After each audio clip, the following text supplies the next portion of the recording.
Hey guys, I'm Jeff Gautney. I'm one of the associate pastors here at Gateway Baptist Church at the Atoka campus. And so one of the questions that we received from that is a really good one. And so I wanted to kind of dive into that with you guys.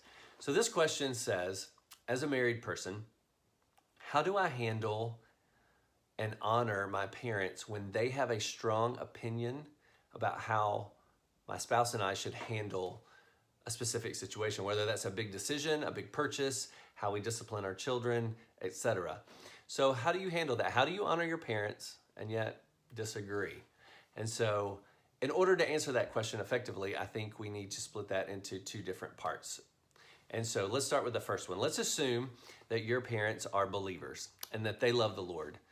So if that is the case, I would urge you with all of my being to slow down and listen. If they love the Lord, there is no one on this planet that loves you more than your own parents. And they want the Lord's best for you.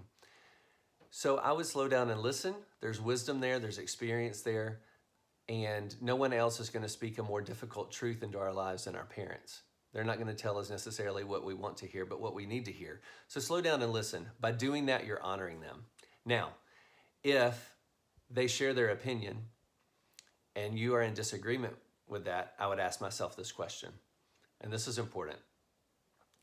Am I personally walking with the Lord intimately? Am I pursuing Him with all that I am? Do I want His will above all else? And if that is the case, then you could slow down and you could explain your process of discerning the Lord's will for your life and your family and where you're coming from and why.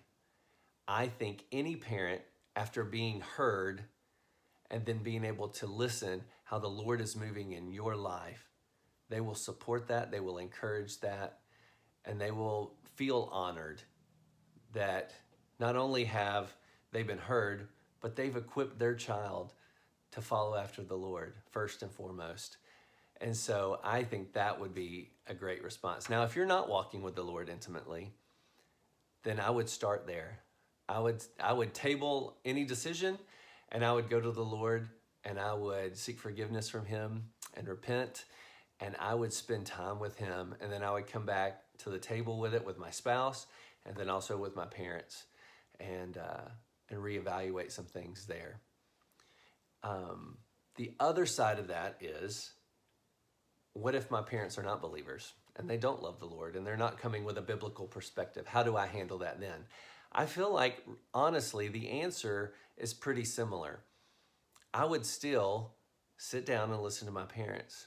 They love me, they want the best for me, but they may not understand what God's best is for me. So I would listen to their opinion and their perspective and try to understand why they're coming from where they're coming, or they're expressing what they're expressing. So I would just slow down and listen, and then I would explain to them once again your process. And they're not going to be able to understand why you trust the Lord to do something, or coming from that biblical perspective. And that's okay. But you explain to them where your trust lies and why you're doing what you're doing, and then you let the results of that speak for itself. And you can love them in a disagreement if you handle it in that way. And I think that's really important. And so there's some other aspects to this question. One of the things that I just try to do personally is I try to empathize. So I try to put myself in the other person's shoes. So imagine, okay, if you're this person and you're frustrated with your parents' strong opinion, think about how you're going to handle one day when your kids have children and they are making decisions that you just know are not going to lead to good for them. It's not the best. How would you handle that? And so I think by learning how to deal with your parents now, you're going to learn how to handle your children later. And so if you can go ahead and foster this listening and understanding, but being able to explain yourself and why in a very calm way, but yet stern, like, this is, I feel strongly about this and this is why. It's not trying to get what I want, but I've been down this road and I've made this decision and this was the result of it. Like those kinds of things will help you understand a lot more intently and deeply that circumstance and why your parents feel so strongly about different things. And so slow down for a minute and remember the decisions you're making for your children, they don't just affect you, they affect the grandparents. And so they're not just your kids, they're their grandkids. And so keep that in mind as you make these decisions. But in all of it, guys, pursue the Lord first. Trust Him, lean on Him and His wisdom, and just be patient. Be calm. Don't get defensive. You don't have to try to defend any of that. Just let the word and your confidence and trust in the Lord speak for itself. Thanks, guys.